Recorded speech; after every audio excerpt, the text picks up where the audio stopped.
মহিলা শুনে যাও, দুনিয়ার ভিতরে একদল মানুষ আছে, ওয়ালাহুম কুলুবুল লা ইয়াফকাহুনা বিহা, তার মন আছে সে বুঝে না। ওয়ালাহুম আয়ুনুন লা ইউবসিরুনা বিহা, তার চোখ আছে সে দেখে না। ওয়ালাহুম আযানুন লা ইয়াসমাউনা বিহা, তার কান আছে সে শুনে না। আমরা বলি আল্লাহ এটা কেমন মানুষ? মন আছে বুঝে না, চোখ আছে দেখে না, কান আছে শুনে না, এটা আবার কেমন মানুষ? আল্লাহ পায় আমি কি বলছি নাকি মানুষ? উলাইকা কালানাম, ওরা হলো চতুষ্পদ জানোয়ারের মতো। আল্লাহ পায় না বালহুম আদাল, এটা জানোয়ারের চাইতে আরো নিকৃষ্ট, ঠিক কিনা? মন থাকার পরেও যে বুঝে না, চোখ থাকার পরেও যে দেখে না, কান থাকার পরেও যে শোনে না, কত নিকৃষ্ট। আমার বাসা কুমিল্লা শহরে, রানীর বাজার একটা এলাকা আছে, ওখানে আমার বাসা। পাশের মসজিদে বাসায় থাকলে নামাজে যাই, রাস্তার দুই পার্শ্বে মসজিদের গেইটে অনেকগুলো ভিক্ষুক বসা থাকে। একটা ভিক্ষুকের সাথে আমার বড় খাতি, অনেকগুলো ভিক্ষুক। একটা দায়িত্ব আমি নিতে চাই যে তোমার যত সমস্যা আমারে জানাবা, আমি চেষ্টা করব। লুঙ্গি লাগলে লুঙ্গি কিনা দেবো, গামছা লাগলে গামছা কিনা দেবো, চাইও তুমি আবার শেরওয়ানি চাও তাইলে কিন্তু দিব। এই মিল মতো যেটা যেটা দরকারি জিনিস নিলে কোনো সমস্যা নেই। তো সেও অপেক্ষায় থাকে আমি কখন মসজিদে যাব। ও জানে আমি মসজিদে গেলে কিছু না কিছু তাকে দেবই। আমার এক বন্ধু একবার কুমিল্লা শহরে আমার সাথে দেখা করতে গেছে। ও বলতেছে, দোস্ত আমার তো খুব দেখা করা দরকার, তুমি কই? আমি বললাম তুমি ওই যে রানীর বাজারের কাছে যে মসজিদ, ওখানে চলে আসো, আমরা একসাথে জোহর করি, দেখা হবে। তো দেখার পরে কথা বলতে বলতে আমি গেট ক্রস করতেছি। তো গেট ক্রস করার সময় এই ভিক্ষুকের কথা আমার আর মনে না। আমি যে কথা বলতেছি, ভিক্ষুক তো চোখে দেখে না, অন্ধ। অন্ধ ভিক্ষুক চোখে দেখে না, কিন্তু সে কানে তো শুনতেছে আমি যে কথা বলে চলে যেতেছি। সে আমার ডাক দিছে, হুজুর চলে যেতেছেন? আমি কানে না, আইতে আসছি। আমি আবার ফিরে গেছি। আমি আমার বন্ধুকে বললাম, বন্ধু এই মানুষটা চোখে দেখে না, কিন্তু তার অনেক আকল বুদ্ধি খুব বেশি। চোখেই দেখে না, কিসের বুদ্ধি? আমি এখন ইটার পাইবা কেমন বুদ্ধি? তা আমি ওর কাছে গেলাম, পকেট থেকে 10 টাকার একটা নোট বার করলাম। কয় টাকা? 10 টাকা। কথা কয় না দেখি, ঘুমাই গেছেন আপনারা? কয় টাকা? 10 টাকার একটা নোট দিয়ে তারে বললাম, ওই আমার বন্ধুরে বুঝাইতে চাইলাম তার কত আকল। আমি বললাম, আজকে আমার বন্ধু আসছে, আমার মনে বড় আনন্দ, এই জন্য তোমার 100 টাকার একটা নোট দিলাম। বেশি কত? 10 টাকা। কথা বলো, কয় টাকা বলছি? কত? ও টাকাটাকে ধইরা কোনার ভিতরে হাত দিয়া কি জানি দেখা আমার দিকে তাকাই হাসি দিয়া কয়, শয়তানি করেন? আমি কি শয়তানি দোষ করতে? আমার চোখে পানি চলে আসছে। আমি বললাম, ও বন্ধু, এই মানুষটা তার স্ত্রীকে চিনে না, কোনদিন এক নজর দেখে না, কালো নাকি ফর্সা, লম্বা নাকি খাটো, সুন্দর না অসুন্দর, তার স্ত্রীকে সে দেখে নাই। আন্দাজ করেছে যে এই মানুষটা চোখ দিয়ে স্ত্রী দেখলো না, গলার আওয়াজ শুনে চিনে ফেললো তার দিদি। বাচ্চা যেগুলা জন্ম দিয়েছে ওদেরকেও সে চিনে না, কথা বললে চিনে। ও বন্ধু, আকলের কত দাম!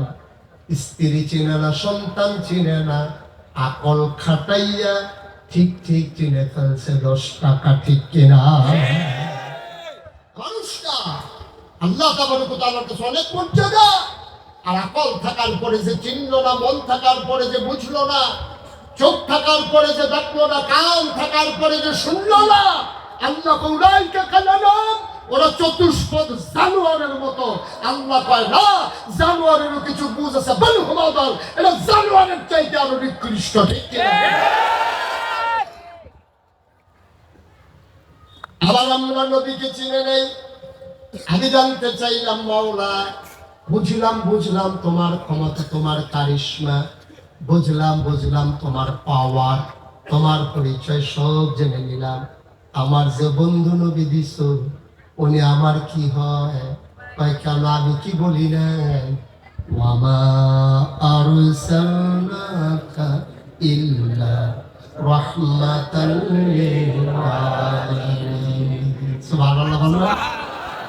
আয়াতটা আমি যখন একাকি পড়ি আমার চোখ দিয়ে পানি চলে আসে, কি একটা মজা এই আয়াতটার ভিতর আল্লাহ লাগিয়ে দিয়েছেন। নবীর কথা তো মন দিয়ে শুনলেই করি যে একটা চিনচিন ব্যথা শুরু হয়ে যায়। আসুন সবাই মিলে বাড়ি ঘরের চিন্তা ছেড়ে দিয়ে সামান্য সময়ের জন্য একাকিত্ব অনুভব করে নিরবিচ্ছিন্ন হয়ে আমরা আবার একটু মজা করে পড়ি। ওয়ামা আরসালনাকা ইল্লা রাহমাতাল লিল আলামিন। দুনিয়ার মানুষ, আমি হইলাম রব্বুল আলামিন আর আমার নবী হইলেন রাহমাতুল লিল আলামিন। যত জায়গায় আমার আল্লাহ রব, তত জায়গায় আমার নবী রহমত। সুবহানাল্লাহ। এমন একটা জায়গা নাই আমার আল্লাহর রুবুবিয়ত আছে, আমার নবীর রহমত নাই। তাই সিদ্ধান্ত হয়ে গেল যত জায়গায় আল্লাহ রব, তত জায়গায় আমার নবীর রহমত। ঠিক কিনা? কোরআনে আর প্রমাণ আছে নাকি নাই? আল্লাহ আরো সুন্দর করে ওয়াজ করে দিলেন, فبما رحمة من الله لنت لهم ولو كنت فظا غليظ القلب لانفضوا من حولك فاعف عنهم واستغفر لهم وشاورهم في الأمر فإذا عزمت فتوكل على الله إن الله يحب المتوكلين. سبحان الله. আল্লাহ কয় নবী গো, আল্লাহর রহমত আপনার মনটাকে আমি সবার জন্য নরম বানিয়েছি। সুবহানাল্লাহ। ওই দিক দিয়ে আপনি হইলেন রহমত, এই জায়গায় কয় আপনার মনটা নরম। আমি মুসলমান, এইগুলো হচ্ছে কথার কথা, আসো বাস্তবতা খুঁজে নেই। আমার নবী কেমন রহমত জানতে মন চায় নাকি চায় না? আবার আমরা মূল আলোচনায় চলে আসছি। ওই যে লোকটা হাঁটতেছে ওনারে বসাই দেন, হ্যাঁ ওনারে বসাই দেন, তাড়াতাড়ি বসান। উনি তাড়াতাড়ি বসবে জন্য তাড়াতাড়ি চলে যাচ্ছে। আমিন কন, আহা জুড়ে কন। মরহুম মাসি বলে ফেললে হবে না তো, প্রাণবন্ত হবে।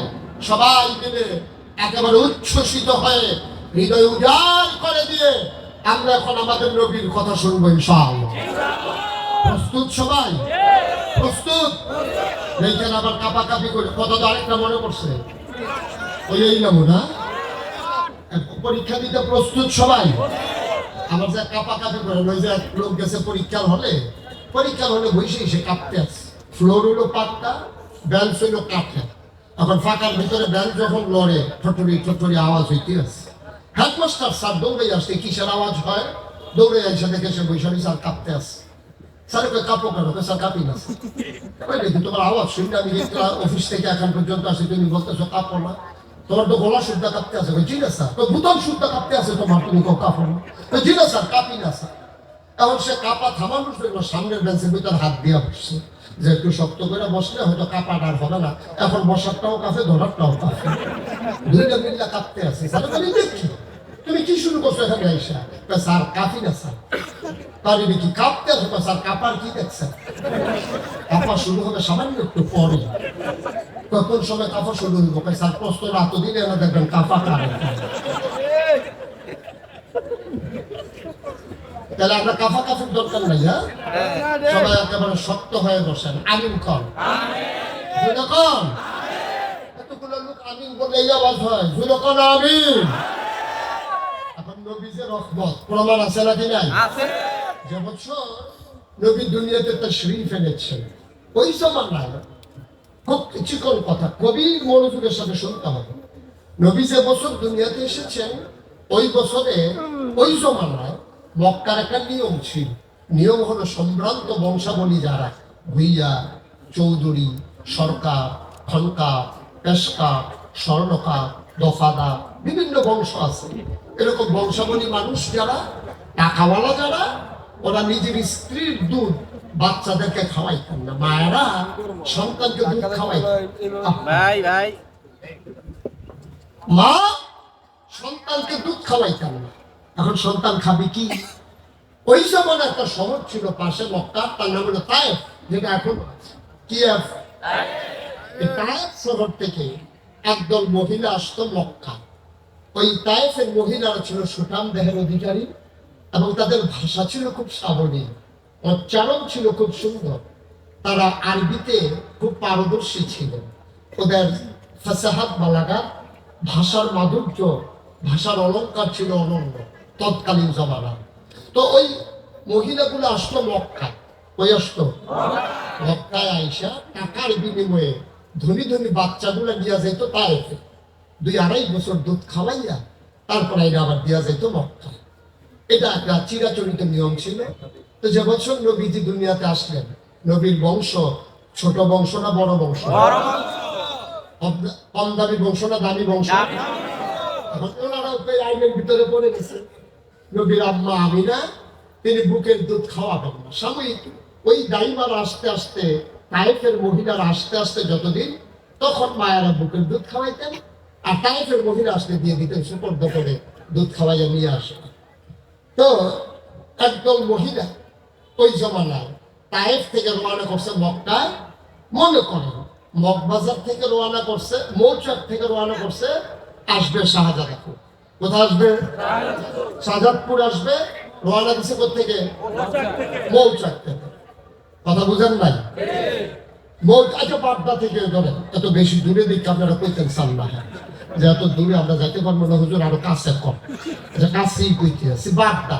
টিড্ডা বাড্ডা থেকে রওনা দিছে, আসবে কই? শাহজাদপুর আসবে।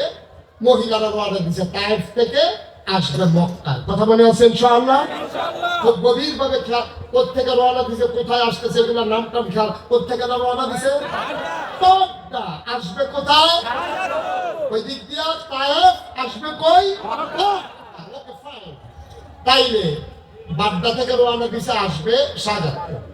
বাড্ডা পার হইয়া, দক্ষিণ বাড্ডা পার হইয়া উত্তর বাড্ডা মাদ্রাসার কাছে আসার পরে একজন মহিলা সিগন্যাল দিয়ে কইতেছে নাই। কি কথা বলে? কি উনি তো কইছে না, উনি তখন সিগন্যাল দেওয়া কইব কেন? উনি তখন ফলাফলের আওয়াজ থামাইতে আছে দায়িত্ব নিয়ে। দক্ষিণ বাড্ডা থেকে উত্তর বাড্ডা মাদ্রাসার সামনে আসার পরে এক মহিলা বলতেছে নাই। কি বলতেছে? সবাই বলতেছে কি নাই? আমার সাথেই ছিল। ওই কি ছিল? কয়েকজন মহিলা ছিল। কই কি হয়েছে? কয় এখন নাই। কয় কি নাম? কয় হালিমা। সুবহানাল্লাহ বলবো। মহিলার নাম কি? হালিমা। হালিমা নাই। গরিব মানুষ, আর বাহন বড় দুর্বল, ওর ছিল খুব দূর। হালিমার সফর সঙ্গী ছিল 3 জন। হালিমা, হালিমার স্বামী, ওনার ছেলে। ওনার ছেলের নাম হলো আব্দুল্লাহ। মনে রাখতে হবে কি নাম? আব্দুল্লাহ। হালিমার ছেলের নাম আব্দুল্লাহ। তো উটের উপর উঠছে 3 জন। এমনি উঠ দুর্বল, আবার উঠছে 3 জন। এমনি স্টার্ট বন্ধ হয়ে যাচ্ছে, সাধবার এই লোক উঠছে। এখন 3 জন যখন রওনা দিছে, দক্ষিণ বাড্ডা থেকে উত্তর বাড্ডা আসার আগে উঠ শুয়ে গেছে। ওরা বারবার তদবির করতে আছে, উঠার উঠে না। এখন ওরা অনেকক্ষণ দক্ষিণ দিকে তাকাই থেকে চিন্তা করলো এখন কি করব, যাওয়া তো দরকার, গুলশানে যেতে হবে, শাহজাদপুর যেতে হবে। সময় যায়, পরন্ত বিকেল, সূর্য পশ্চিম আকাশে হেলে পড়ছে, বুধুনি লগ্ন, পাখিরা আপন নিরে ফিরে যাচ্ছে। এই মুহূর্তে সন্ধ্যা হয়ে গেলে শীতের কুয়াশায় বাচ্চারা হয়তো রেখে দিতে চাইবে না, চলো তাড়াতাড়ি করে যায়। অনেকক্ষণ উত্তর বাড্ডা থেকে দক্ষিণ বাড্ডার দিকে তাকাইয়া যখন দেখে যে হালিমা আসে না, ওরা রওনা করেছে শাহজাদপুর দিকে। শাহজাদপুরে আইসা ইন্ডিয়ান এমবিসির ওয়াল ঘিসা ওরা যখন ভিতরে ঢুকছে এই এলাকার নাম কি? জিলপার। কি পাহাড়? কথা বলা কি পাহাড়? এই জিলপারের ঢুইকা দেখছে কার বাড়ি, বড় বিল্ডিং, কে ইঞ্জিনিয়ার, কে সাবেক এমপি। বম্বের চাটেরা বানাইছে, কারণ সুন্দর খাইয়া বানাইছে। কাগজপত্র সুতা খাইয়া পালাইছে। ডাইনাতে বামে তো টিপসই দিছে দিছে, খাওয়ার সহ টিপসই দিছে। আমার বাংলাদেশ লজ্জায় বাঁচি না দাদা। খাইতে খাইতে এমন খাওয়াই খাইছে, ভগিনী বাগির লেগে বিস্কুট হয়েছে, হ্যাঁ বিস্কুট হাতে খাইয়া বলে দিচ্ছে।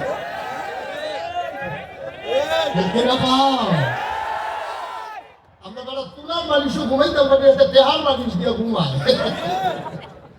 বাজার কইরা 10 টাকা করে জমাইয়া কোটি টাকা জমাই নিয়েছে। আমি আম্মারে জিজ্ঞেসাম, আম্মা আপনি কি করলেন সারাটা জীবন? আপনি সারাটা জীবন কি করলেন? হ্যাঁ, এক মহিলা আপনার চাইতে বয়স কম, এগুলি 10-5 টাকা করে জমাইয়া কোটি টাকা জমাই নিয়েছে। আর একটা 100 টাকা করেও কত সময় আপনার হাতে দিছি, আপনার 5,000 টাকা একখানো করে দিতে পারলেন না। কি করলেন সারাটা জীবন? আম্মা আফসোস করতে আছে। আহারে মুসলমান রে, আহারে মুসলমান, লজ্জা মাথা হ্যাট হয়ে যায়, ঠিক কিনা কম? শিল্পার আশ্রম কথা মনে আছে নাকি? কাফের মহিলারা শিল্পার ঢুকলো। কার বাড়ি কত উঁচু, কার বাড়ি কত দামি, কার বাবা আমেরিকা, কার বাবা ব্রিটেন, ফ্রান্স, জার্মানি, কার বাবা ইটালি, কার বাবা কন্ট্রাক্টর, কার বাবা ইঞ্জিনিয়ার, সরকারি অর্থ সম্পদ লুট কইরা কার বাবা কত বড় নেতা, মন্ত্রী, এমপি, খুইজা খুইজা দামি দামি বাড়িগুলাতে ঢুইকা টাকা বেশি পাওয়ার আশায় বাচ্চাগুলা নিয়ে সবাই রওনা করেছে। রওনা করে শাহজাদপুর, ওই যে ইন্ডিয়ান এমবিসির কোনায় যে মেইন রোডে যখন ঢুকছে, তারা যাইতেছে আর তাকায়া দেখে হালিমা আসতেছে।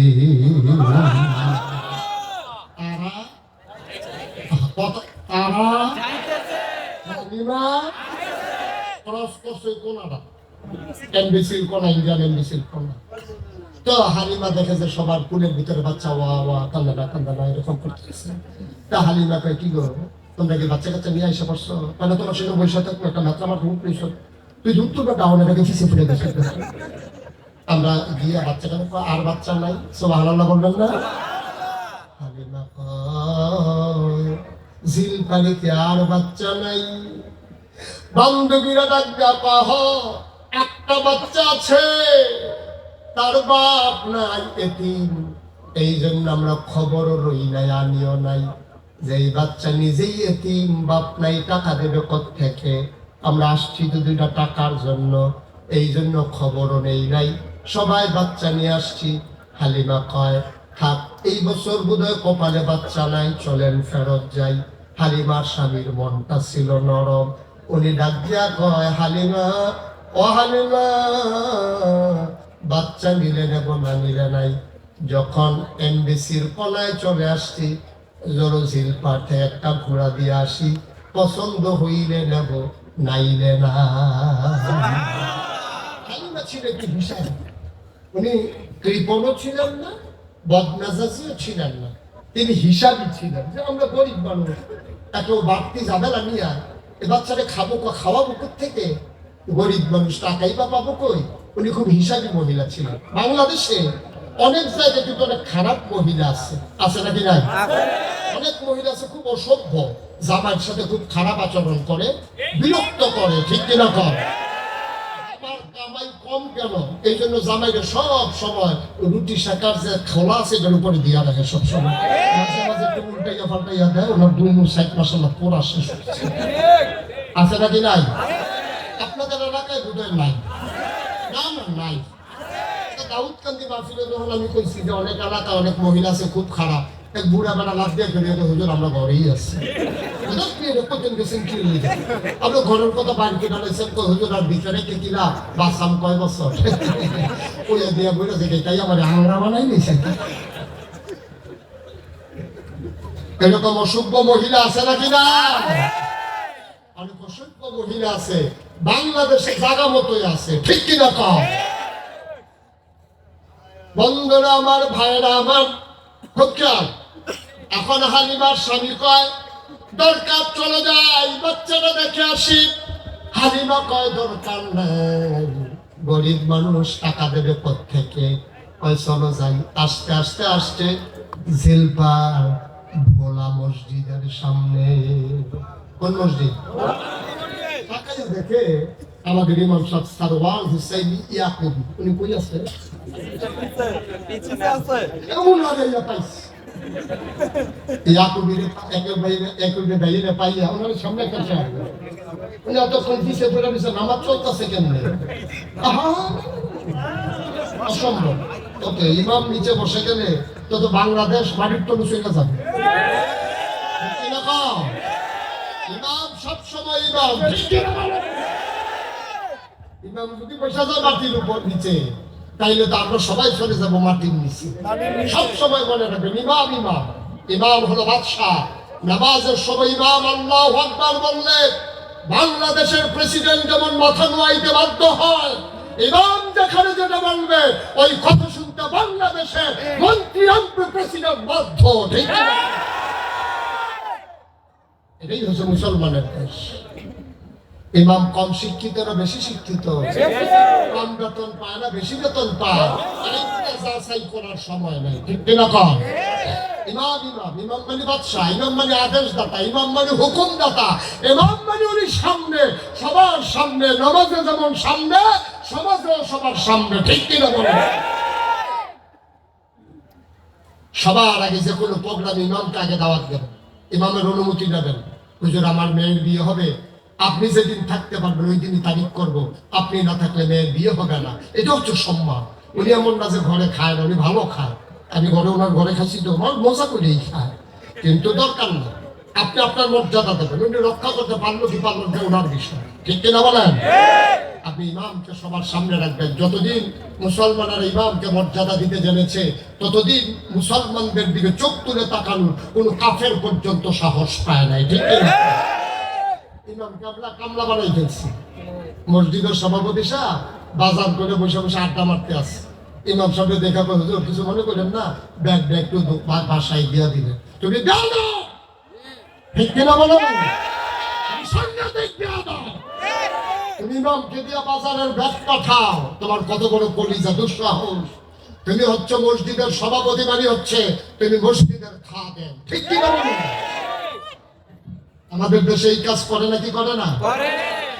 এই কাজ করবেন না। ইমামকে স্বাধীনতা দিয়ে দেবেন, বলবেন যে হুজুর আমার দিকে তাকাই আপনি কোনো কথা বলবেন না, যেটা কোরআন সুন্নাহ আছে আপনি অবলীলায় বলে যাবেন আমি আপনাকে শেল্টার দেওয়ার জন্য আছি, আমি আপনার চাকরি খাওয়ার জন্য নাই। ঠিক কিনা? এই কথাগুলো সব সভাপতি বলা দরকার মসজিদের ইমামকে। আচ্ছা, এটা বলতে পারে না বলেই ইমামের চাকরি চলে যায়, সেই দিন শেষ, হিসাব মিলানোর পালা। ঠিক কিনা? একচেটিয়া খেলছো, এখন খেলা হবে সমানে সমান। ঠিক কিনা বলো? একচেটিয়া খেলা অনেক হয়েছে, এই একচেটিয়া খেলার দিন আর নাই। কথায় কথায় ইমামের চাকরি নাই, কথায় কথায় বোনাস বন্ধ। এই মসজিদ তোমার বাবার না, ইমাম কারো গোলাম না, ইমাম আল্লাহর বাদশা। ঠিক কিনা?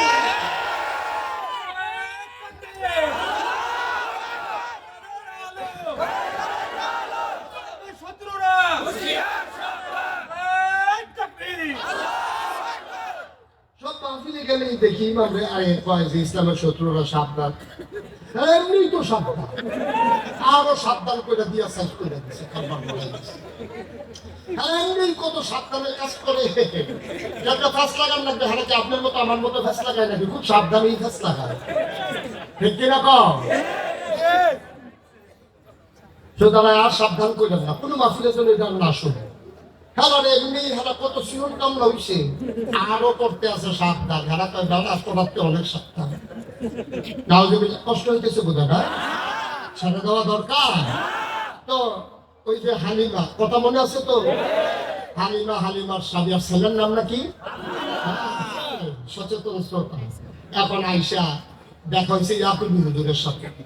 হুজুরের সাথে দেখা হয়েছে পরে হালিমার স্বামী ডাক দেখো হুজুর বাড়ি গরু বাড়ি করে দিকে গেলাম 15 বছর এলাকা দাওয়া খাইতে খাইতে তামা কামা করে রেখেছিস, এমন কোনো ভন নাই, ছিলি না, কি কারবার এটা কর? হুজুর তাদের বেশি কিচ্ছু না, আপনার এই এলাকায় নাকি একটা বাচ্চা আছে, কি মোহাম্মদ সাল্লাল্লাহু, আপনি কিন্তু মোহাম্মদের কথাই বলছিলেন। হ্যাঁ, আব্দুল্লাহর বাচ্চা মোহাম্মদ আব্দুল্লাহ ভাই সাহেব দুনিয়াতে নাই, সে মায়ের পেটে থাকা অবস্থায় উনি দুনিয়া থেকে বিদায় হয়েছে। বাচ্চা তার বাপ দেখে না, বাবা তার বাচ্চার মুখ দেখে বাচ্চা বাপ দেখে নাই, বাবা বাচ্চার মুখ দেখে নাই। কি হয়েছে বলেন? ঘরটা কোনটা? আবার ইমাম সাহেব আঙ্গুল দিয়া দেখাই দিলেন, ওই যে ঘর, ওই ঘর মামেনার ঘর। হালিমা, হালিমার স্বামী, ছেলে, তিনজন মিলে গেলেন ঘরের কিনারে। কত ভদ্র, কত সভ্য মহিলা হালিমা। ডাক দেয়া কয়, স্বামী গো, এই মহিলার ঘরে স্বামী নাই, পুরুষ নাই, আপনি ভিন্ন পুরুষ, আপনি ঘরে ঢোকা ঠিক হবে না। আপনি আমার ছেলে আব্দুল্লাহরে কুলে নিয়ে একটু দাঁড়ান, আমি একটু ভেতরে দেখে আসি। হালিমা দরজায় দাঁড়ালেন। আসসালামু আলাইকুম। ওয়ালাইকুম আসসালাম। কে বাইরে থেকে সালাম দেয়? আমার নাম হালিমা। কোন হালিমা? আমি হালিমা তো সাদিয়া। চিনলাম না, আমি তায়েফ থেকে এসেছি বাচ্চা নেওয়ার জন্য। আবার আমরা চোখের পানি ছেড়ে দিয়ে কয়, হালিমা গো, ও হালিমা, তোমার বুঝি আমার বাচ্চার জন্য মায়া লেগেছে গো হালিমা। সকাল থেকে তায়েফের কত মহিলা আমার ঘরের দরজার সামনে দিয়ে গেল, আমি বাচ্চাদের ওয়া কান্না শুনলাম, উটের পায়ের শব্দ শুনলাম। ও হালিমা, কারো মায়া লাগলো না, কেউ দেখতে এলো না, কেউ আমার বাচ্চার খবর নিল না। তোমার বুঝি মায়া লাগছে হালিমা? আহলান সাহলান মারহাবা, মোস্ট ওয়েলকাম, আমার ঘরে তোমার স্বাগতম। আবার হালিমা ঢুকলেন। হালিমা কয়, আমি ঘরে ঢুকে দেখি মা আমেনা বিছানার উপরে আসন পেতে বসে আছে, কোলের ভিতরে একটা ছোট্ট শিশু ঘুমায়। এইরকম একটা সাদা রুমাল দিয়া বাচ্চার মুখটা ঢাকা, বাচ্চার মুখটা এমন করে ঢাকা। সুবহানাল্লাহ বলতে, আমি ঢুকে বললাম, আমেনা, ও আমেনা, তোমার ঘরে বাচ্চা আছে শুনেছি, নেব এমন কোনো কথা নাই, তবে বাচ্চাটা এক নজর দেখতে চাই, এটা আমার স্বামীর আবদার, তুমি দয়া করে বাচ্চার একটু দেখাও। আমেনা কয়, দেখে নাও নয়ন পরে। হালিমা কয়, দেখবো কেমনে, রুমাল দিয়ে মুখ ঢেকে রাখলে। আবার আমেনা টান দিয়ে মুখের পর্দা সরাই দিলেন, টান দিয়ে মুখের পর্দা সরাই দিলেন। আবার আমেনা, হালিমা কয়, আমি দেখি ফুটন্ত গোলাপ, চতুর্দশী পূর্ণিমার চাঁদ যেন ফকফকা জ্যোৎস্না নিয়ে মা আমেনার কুলে হাসতেছে, চোখ বন্ধ করে ঘুমিয়ে আছে। আমি অবাক বিস্ময়ে তাকিয়ে আছি। আমি চমকে উঠলাম, আমি থমকে গেলাম, আমি আশ্চর্যান্বিত হয়ে গেলাম। মনে মনে চিন্তা করলাম, মানুষ বুঝি এত সুন্দর হয়? জীবনে আমি অনেক বাচ্চা দেখেছি, খোদার কসম, আমি জীবনে কোনোদিন এত সুন্দর বাচ্চা দেখি নাই। মুফাসসির, মুহাদ্দিস, মুফতি আল-আযম, কবি, সাহিত্যিক, ঐতিহাসিক, দার্শনিক আর শিক্ষাবিদ, সাহাবায়ে কেরাম, তাবিঈন, তাবিঈন, সকল ঘরানার ওলামায়ে কেরাম কয়, হালিমা কথা বলতে সাবধানে বইল, তুমি বলতেছো এত সুন্দর বাচ্চা আর দেখো নাই। হালিমা গো, এর চাইতে সুন্দর বাচ্চা আমার আল্লাহ আর একটাও বানায় না।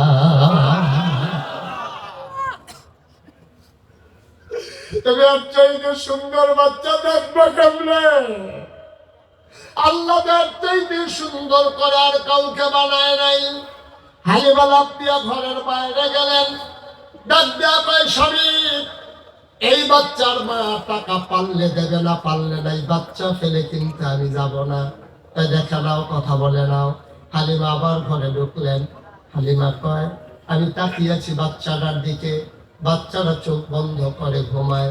আমি মনে মনে চিন্তা করতেছিলাম, আমি তো তারে দেখি, সে তো আমারে দেখে না, যদিও চোখ দুইটা খুলতো আমারে দেখতো।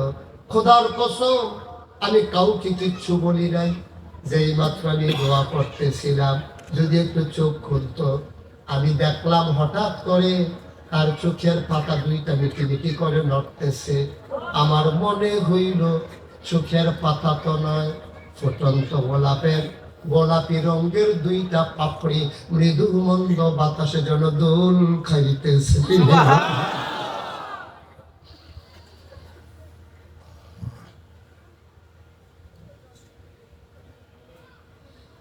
আমি তাকিয়ে আছি, আমার দিকে তাকিয়ে আছে, চার চোখের মিলন হয়ে গেল। আমিও পলক ফেলি না, ও পলক ফেলে না, মনে হলো জনম জনমের পরিচয়। আমি তাকিয়ে আছি, বাচ্চারাও তাকিয়ে আছে। হঠাৎ করে খেয়াল করে দেখলাম মোহাম্মদ ঠোঁটের কোনার একটু বাঁকা কইরা কেমন জানি একটা মুচকি হাসি দিছে।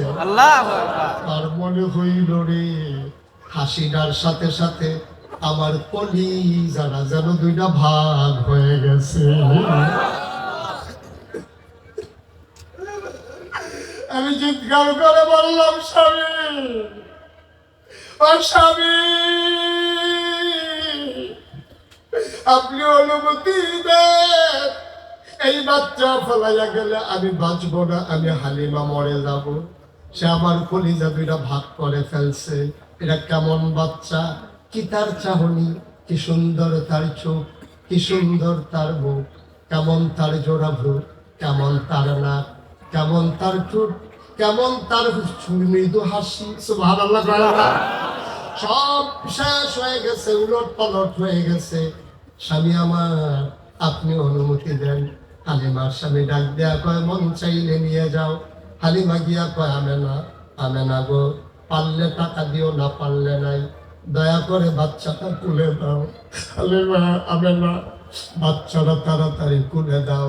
আমেনা কয়, আসতে, এই বাচ্চা কিন্তু আজব বাচ্চা, বুঝা শুইনা নিও। কয়, বুঝলাম না, কেমন আজব বাচ্চা? ও 10 মাস 10 দিন আমি আমেনার পেটে ছিল বাচ্চা, খোদার কসম বাচ্চা আছে কি নাই 10 মাস 10 দিন আমি বিন্দু পরিমাণে টের পাই না।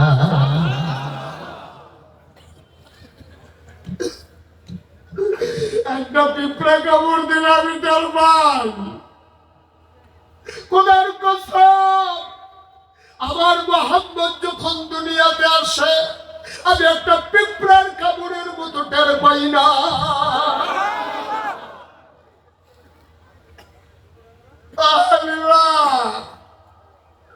এই বাচ্চারা বড় আজব বাচ্চা, খাইতে দিলে খায়, না দিলে আর কান্না কালি করে না, ঘুম পাড়াই দিলে নড়ে না। বড় আজব বাচ্চা গো হালিমা, সাবধানে রাইখো। হালিমা কয়, কোনো আপত্তি নাই, বাচ্চারা দিয়ে দাও।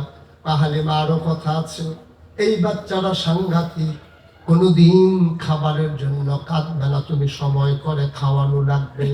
ঘুম পাড়াই দিলে নড়ে না, আজব ঘটনা গো হালিমা। এই বাচ্চা নিয়ে আমার বড় কষ্ট আছে। খারাপ বানাই,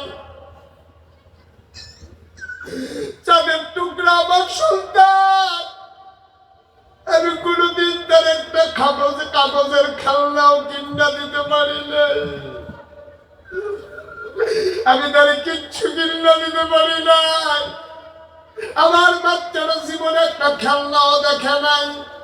আমার মনে বড় কষ্ট।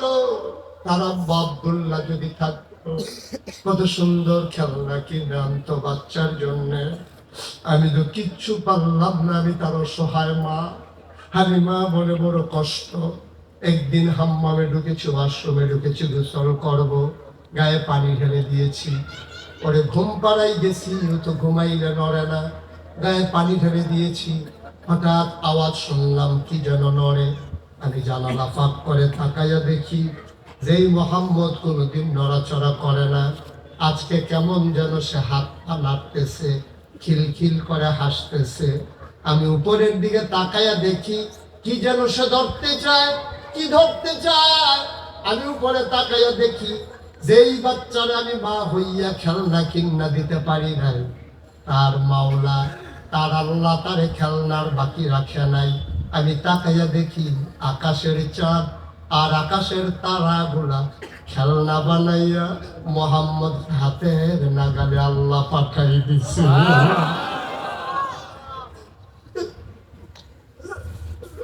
সদরতে যায়, এই চাঁদ ধরতে যায়, চাঁদুর সাথে আনন্দ করে উপরে উঠে আবার নেমে আসে। এটা বড় আজব বাচ্চা। হালিমা কয় বিসমিল্লাহ বলে আমানও থাকে দেন। আমেনা অশ্রুসিক্ত নয়নে কান্না ভরা কণ্ঠে ফিয়ামানিল্লাহ বলে হালিমার কোলে আমার ছোট্ট নবীকে উঠাই দিলেন।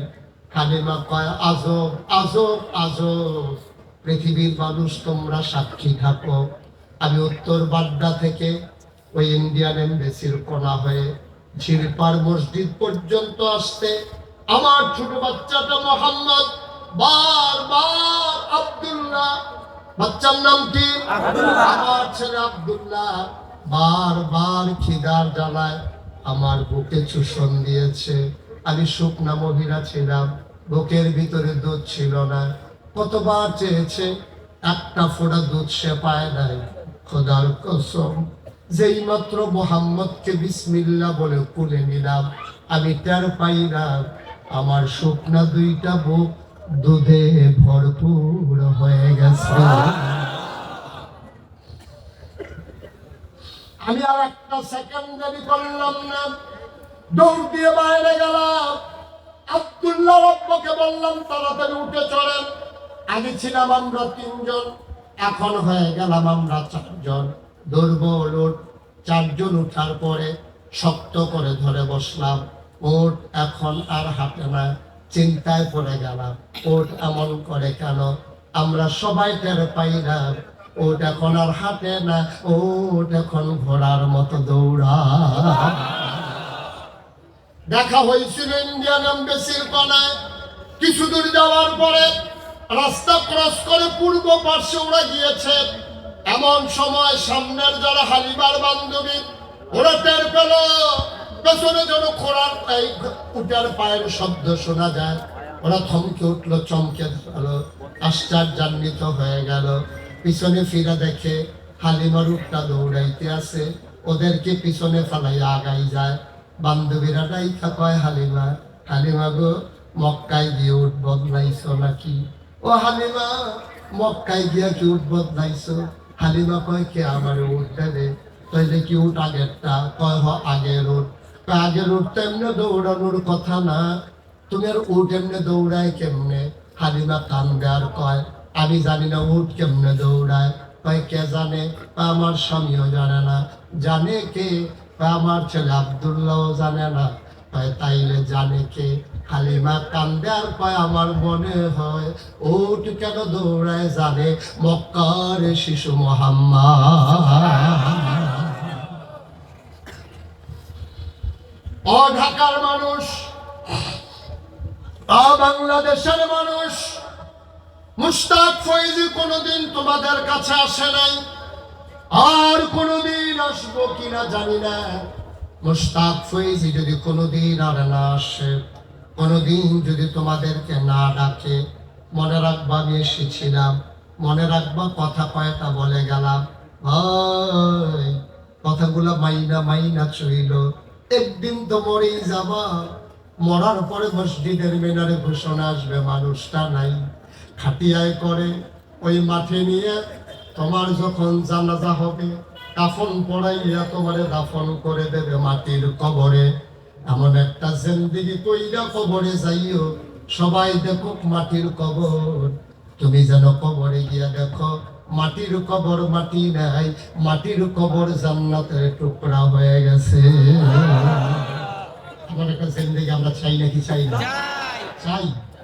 33 বছর এই বাংলাদেশে, বাংলার বাইরে মুশতাক ফয়েজি কথা বলেন। 33 বছর মাহফিলে কদম দিলে মাহফিলটার ওজন বুঝি।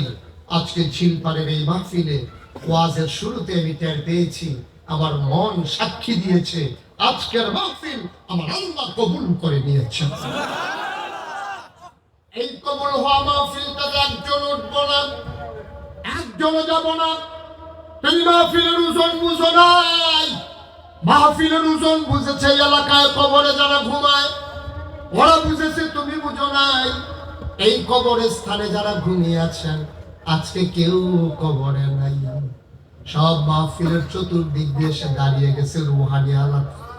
ফেরেশতারা জিজ্ঞেস করে, কি গো, কবর ফেলে কেন এখানে দাঁড়াইছো? তোমার মা কেঁদে কেঁদে কয়, আমার সন্তান মাহফিল এসেছে, কুমিল্লা নাগাইশের পীর সাহেব এসেছে, আমার ছেলে নাকি দোয়া করবে, আমার কবরে দাও দাও আগু, আমার কবরে দাও দাও আগু। দুনিয়ায় থাকতে শুনেছি সন্তান দোয়া করলে নাকি মা বাবার জন্য দোয়া কবুল। আমি দোয়া নেওয়ার জন্য আসছি, আমি দোয়া নিয়ে গিয়া দেখতে চাই আমার কবর জান্নাতের টুকরা হইছে নাকি। আমি জানি না কারাম্মা নাই, আমি জানি না কারাম্মা নাই।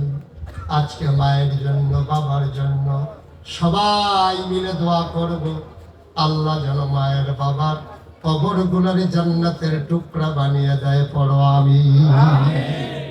আমাদের, আমরা যারা এখানে আছি দাঁড়ানো বসা, আমাদের আমল নামায় গোনা আছে নাকি নাই? আছে। আল্লাহ নবী কয়, নো টেনশন, চিন্তার কোনো দরকার নাই, গোনা তো বান্দা করবেই, আমার উম্মত তো গোনা করবেই। সেই উম্মত হইল সেরা, গোনা করার পরে যে উম্মত তওবা করে। সুবহানাল্লাহ। তোমরা গোনা করেছো, এটা স্বাভাবিক। আদম সন্তান গোনা করবে, এর মানে গোনার লাইসেন্স না, গোনা করতেই পারে, কিন্তু এটার একটা সুরাহার ব্যবস্থা আছে। আল্লাহ নবী কয়, পাহাড় পরিমাণ গোনা লইয়া কেউ যদি আল্লাহ বলে একটা ডাক দেয়, মাছির মাথার পরিমাণ এক ফোঁটা চোখের পানি ঘরের এই চোখের কোণা থেকে নাকের মাঝ বরাবর যদি ঘুরাইয়া আসে, ওই চোখের পানিটা গাল বাইয়া জমিনে পড়ার আগে আল্লাহ তার পাহাড় পরিমাণ গোনা সেকেন্ডের ভেতরে মাফ করে দেবে। আমরা তওবা করতে সবাই রাজি আছি ইনশাআল্লাহ? সবাই তওবা করবেন? আমাদের দেশে এখন তওবা মানে কি বুঝছে? তওবা মানে হচ্ছে বিরাট হুজুর আইছে, এই গাড়ির ভিতরে পুরা বিরাট লম্বা ফাগড়ি আছে, এই ফাগড়িটা দিয়া ফলাইছে, যে দত্ত বসে তে কাপড় করতে গেছে, এটার নাম তওবা, এটার নাম তওবা। আজকে আমি যেটা করবো এটা হলো আনুষ্ঠানিকতা। প্রকৃত তওবা করবেন আপনি বাড়িতে গিয়া ফজরের নামাজের আগে গিয়া। তওবা কারে কয়?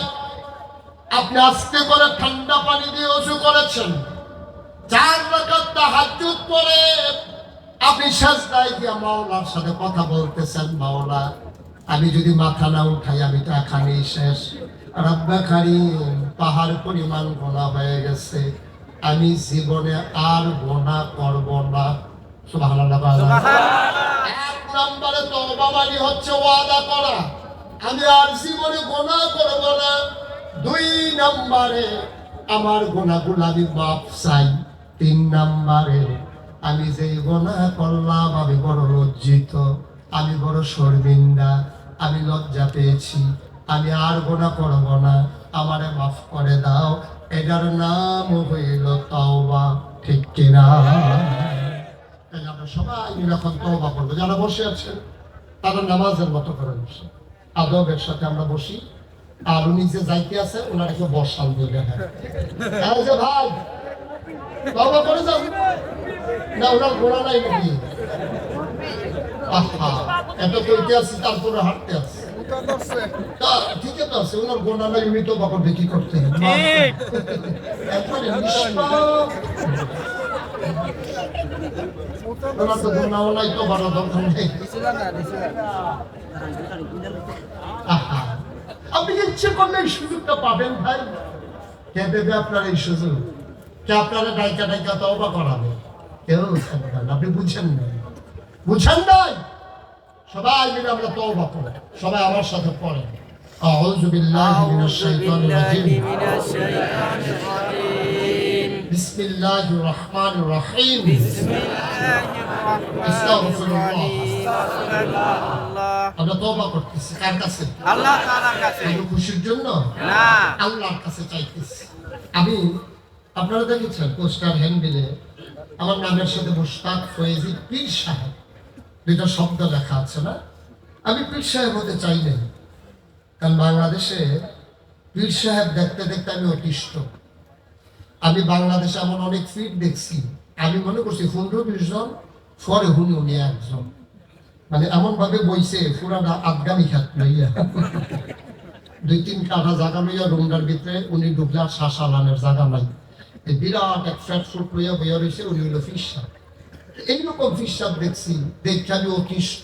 আহারে মানুষ এইরকম হয় কিন্তু কি মাথা ফেডে ফুটে নমুনায় সমুনায় ফফল বালাকে রুফরে ফরছে না জাগা দুম বন্ধ যাতে মারা যাবে তার ফোনে ফোন। ঠিক কিনা পাও? পীর সাহেব মানে হলো বাংলাদেশে বৈশা বৈশা খাওয়া, কোনো চাকরি নাই, কোনো বাকরি নাই। আমার অবাক লাগে এই যে আমি মুস্তাক করি যে আমার যে বিশ্বাস পায়, আমি তো মেহনত করে খাওয়ার না মানুষ, কষ্ট করে খাওয়ার মানুষ। আমার হাত আছে, পা আছে, নাক আছে, চোখ আছে, মুখ আছে, মাদ্রাসায় পড়েছি, ইউনিভার্সিটিতে পড়েছি, আমার জন্য চাকরির দরজা খোলা। তাই আমার মতো মানুষ আমি এক জায়গায় গিয়ে বসে থাকবো আর মুড়িদার আসবে টাকা দেবে, সেই টাকা খাবো, এক চাইতে না দাম এই পৃথিবীতে মানুষ আছে। নাদান কেমনে হয় যে একটা সুস্থ সবল মানুষ বসে থাকবে, রিক্সাওয়ালা এরা টাকা দেবে, ভিক্ষা করা মহিলা এসে টাকা দেবে, আর সেই টাকা সে খাবে সারা জীবন। সে আত্মা এমনি ফিক্সড করে রয়েছে, যারে দেহে আত্মা ব্যাপারটা হয়ে রাখে, তারা জানি তার একটু ঘুরাই দিচ্ছি, এটা আবার ঘুরে দেবে।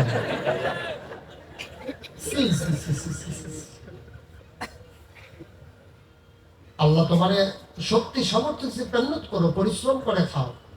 পীর সাহেব অটো চালাইলে সমস্যা কি? পীর সাহেব সিএনজি চালাইতে সমস্যা কি? পীর সাহেব চাকরি করলে সমস্যা কি? আমার বুঝে আসে না। যেই নবীজির দিন প্রচার প্রসারে তুমি পীর সাহেব হইছ, এই নবীজি মেহনত ছাড়া একদিনও খায় নাই, একদিনও খায় নাই, একটা সেকেন্ড যায় নাই উম্মতের চিন্তা না করে, কত পরিশ্রম করে করে। আরে নবীজি একটু বাঁকা হয়ে আসতেন শেষ বয়সে। আম্মা জান আয়েশা বলতেন, ইয়া রাসূলুল্লাহ আপনি তো গুছা হয়ে গেছেন, আপনি কি বয়স বেশি হয়েছে? এই বয়সে মানুষ বাঁকা হয়ে যায়। নবীজি চোখের পানি ছেড়ে দেবে, আয়েশা গো আমি তো সোজাই ছিলাম। ওই যে খন্দকের যুদ্ধের সময় বড় পাথরটা যখন কেউ উপর নিতে পারছিল না, আমি বলছিলাম সবাই সরো, আমি নেই। আমি পাথরটা যখন ধরে আলগি দিয়েছি, হঠাৎ করে কোমরে টন করে একটা ব্যথা হয়েছে, ওই যে বাঁকা হয়েছিলাম আর সোজা হইনি। ওই যে বাঁকা হয়েছিলাম আর সোজা হই নাই গো আয়েশা, আমি বাঁকা ছিলাম না।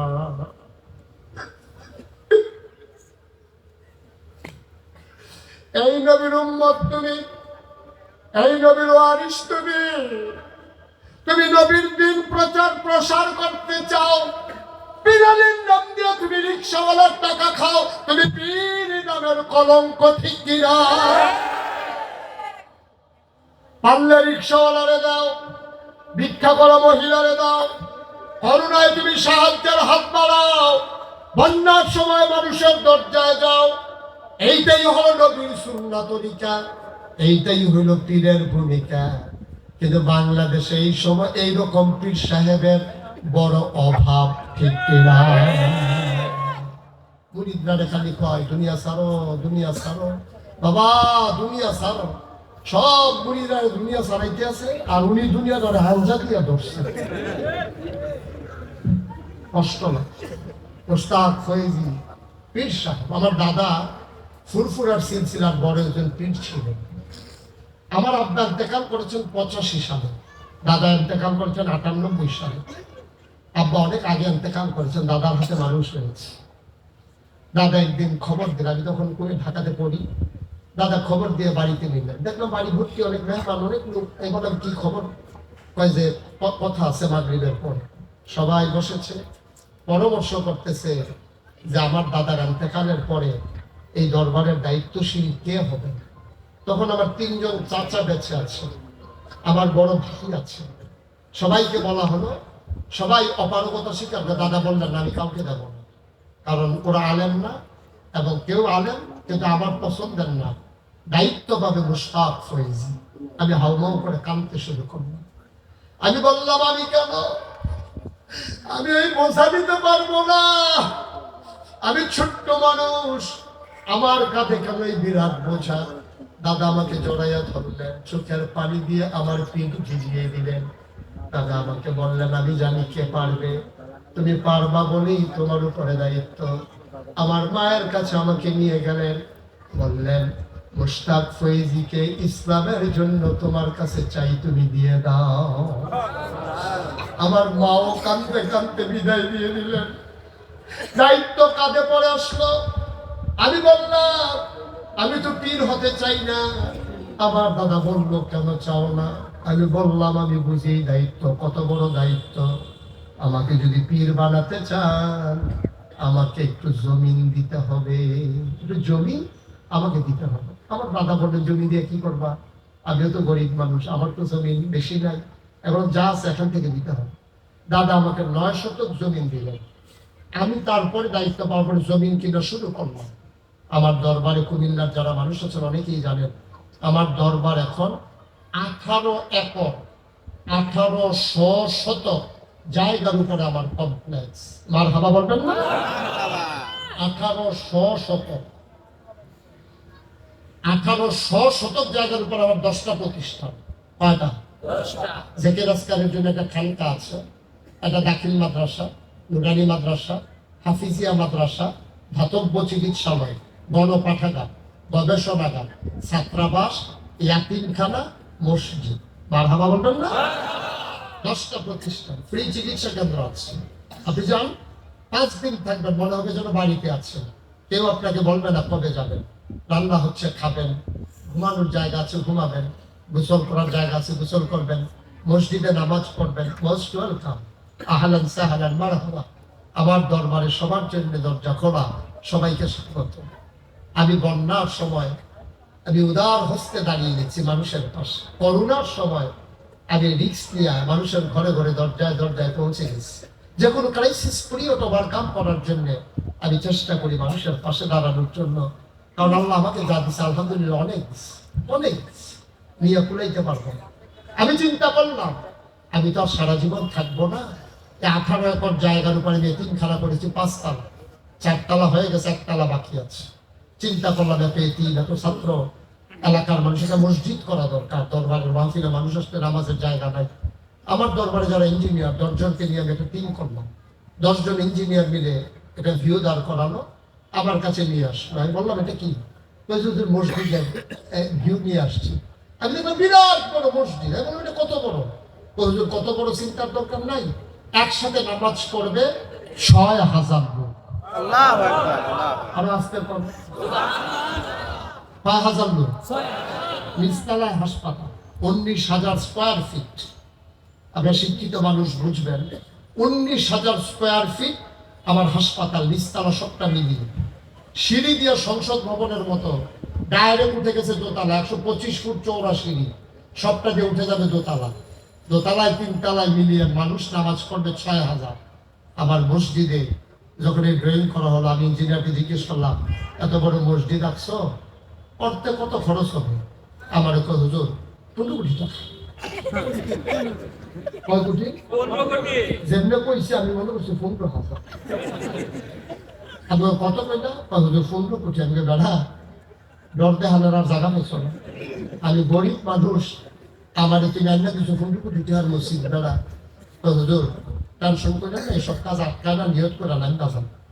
আমি নিয়ত যে করা ভেঙে তাই না, নিয়ত করেন। পরে চিন্তা করলাম, যা আল্লাহর ঘর বসে নিয়ত করি। নিয়ত করলাম, আমি মুশতাক ফয়েজি 1 বছর মাহফিল করে যত টাকা হাদিয়া পাই, পুরো 1 বছরের হাদিয়া আমি সবটা আমার মসজিদে দিয়ে দেবো ইনশাআল্লাহ। মাহফিল করে না জমাই 1 বছর শেষ হওয়ার পরে গোনা শুরু করলাম। বলে দেখলাম 25 লক্ষ টাকা হয়েছে। না, 25 লক্ষ টাকা দিয়ে কাজ শুরু করলাম। জুন মাসের 1 তারিখে আমার মসজিদের ছাদের ঢালাই হয়েছে 1 তালা। 1 তালা ছাদের ঢালাই হয়েছে জুন মাসের 1 তারিখে। গত পরশুদিন আমি দরবার থেকে যখন বের হই, আমি বলি দেখি হিসাবটা কেমন খরচ করলাম। দেখি 4,12,00,000 সামথিং আজকে পর্যন্ত আমার মসজিদে খরচ হয়ে গেছে, আলহামদুলিল্লাহ। আমি দিচ্ছি মাত্র 25 লাখ, বাকি টাকা আসলো কোত্থেকে? ওই ভিক্ষা করা মহিলা, রিক্সাওয়ালা। আমি দেশের বাইরে যখন যাই, ছেলেরা রাস্তার ভিতরে ডিউটি শেষ করে যখন হাঁটে, তা আমিও রাস্তার ভিতরে মাঝে মাঝে হাঁটি, মনে করছি আমার বোধহয় কেউ চিনবে না, যেহেতু বিদেশে মালয়েশিয়া, ওমান, সৌদি, ওইখানে আর কে চিনবে আমারে। মালয়েশিয়ার রাস্তায় হাঁটতেছি, রাতের 12টা বাজে, ডিউটি শেষ করে আমার বাংলাদেশের ছেলেকে ফটফট করে যাইতে আছে। কিছু দূর গিয়ে আবার ফিরাই যাবে, হুজুরে। আমি কই, হুজুরে। পকেট থেকে হুজুর 200 রিঙ্গিট রাখছিলাম, মসজিদের জন্য রেখে দিচ্ছি, আপনার হাতে দিয়ে দেই, 10 টাকা। ওরা আমাকে কয়েকদিনের ব্যবধানে 15 লক্ষ টাকা আমার হাতে দিচ্ছে। আমি খাগড়াছড়ি মাহফিলে গেছি, কত মানুষ, কত টাকা। ওই দিন আমি ব্রাহ্মণবাড়িয়া মাহফিলে গেছি, বুড়া একেবারে উঁচু হয়ে গেছে, বুড়া একবার নজু বাঁকা হয়ে গেছে, লোকটা কথাও বলতে পারে না ভালো করে। প্রত্যেকে 100 টাকা আমার সামনে দাঁড়িয়ে দিচ্ছে। ওইটা বললাম, এটা কি? আপনি শুনছি একটা মসজিদ করতেছেন, এটা আমি অনেক কষ্ট করে জমাইছিলাম এই টাকাটা। আমার চোখে পানি চলে আসছে। বললাম, বাবা আপনার এই 100 টাকা আমার কাছে 1,00,000 টাকা। মারহাবা বলবেন। আমি আপনাদের কাছে, আপনারা রাজধানীর মানুষ, ঢাকার মানুষ, ওই যে বলছিলাম 15 কোটি কইছে, একতলার ছাদের দিন ইঞ্জিনিয়ার আমার এক সাইডে নিয়ে কয়, হুজুর 15 কোটি কে কইছিলাম, ওই তো না কি তো 30 কোটি। আমি দুইটা ফিটা দিই। আল্লাহর খাস মেহরবানি, কাজটা আগাইতেছে খুব দ্রুততার সাথে। দোতলার কলাম গুলো উঠতেছে, ইমিডিয়েটলি দোতলার ছাদ হবে। আমি কোনোদিন বাংলাদেশে কারো কাছে হাত পাতি নেই, কিন্তু এখন একটা রিক্সাওয়ালা দেখলো আমার মসজিদের কথা বলি, মানুষ দেখলেই আমার জিজ্ঞেস করলো, মসজিদের কি খবর? আজকে আপনাদের এখানে আসার পরেও কয়েকজন আমাকে জিজ্ঞেস করছে যে মসজিদের খবর কি। আমার এক ভাই আপনার এই যে যমুনা ফিউচার পার্কের এখানে চশমার দোকান, ও আমারে ওয়াদা করছে যে হুজুর আপনার জীবনে যত চশমা লাগে আমি আসছি। আমি চশমা কিনে বাদ নাকি, একবার খাই আরেকবার লাগবে, কিন্তু আমার নিয়ত করছো একটা দিলে তো সারা বছর শেষ। তো যাই হোক, আজকে এসে বলতেছে, হুজুর আমি 20 বস্তা সিমেন্ট, আপনার ছাদ কোন দিন ঢালাই হবে আমাকে জানাইবেন। আপনারা অনেক মানুষ এখানে আছেন। আল্লাহ নবী বলেছেন, মান বানা লিল্লাহি মসজিদান বানাল্লাহু লাহু বাইতান ফিল জান্নাহ, যে দুনিয়ায় মসজিদ বানাবে আল্লাহ নাকি জান্নাতে তার জন্য ঘর বানাবে। আমি মসজিদের ছাদে উঠে কান দিই, আল্লাহ আমি যদি মসজিদের কাজ শেষ না করে মরে যাই, তুমি যদি মৃত্যু দাও, এই মসজিদ করবে কে? আমার এই মসজিদ না করাইয়া মৃত্যু দিও না। এই প্যান্ডেলে যারা আছেন, ধনী গরিব নির্ধন, রিক্সাওয়ালা, খেটে খাওয়া শ্রমজীবী, সবার কাছে আমার একটা আবদার আছে। আপনি যদি মনে করেন হ্যাঁ আমার এই জান্নাতে আমারও একটা ঘর হোক, আপনি যদি মনে করেন যে হুজুর ইনশাআল্লাহ আমি আপনার এই মসজিদে একজন গর্বিত সদস্য হতে চাই, মোস্ট ওয়েলকাম, আহলান সাহলান মারহাবা, আপনাকে স্বাগত। আমরা সবাই মিলে বাংলাদেশে একটা অনন্য ইতিহাস তৈরি করি। বাংলাদেশে এই স্বপ্নের মসজিদ বিনির্মাণে আমরা সবাই মিলে ভূমিকা রাখি।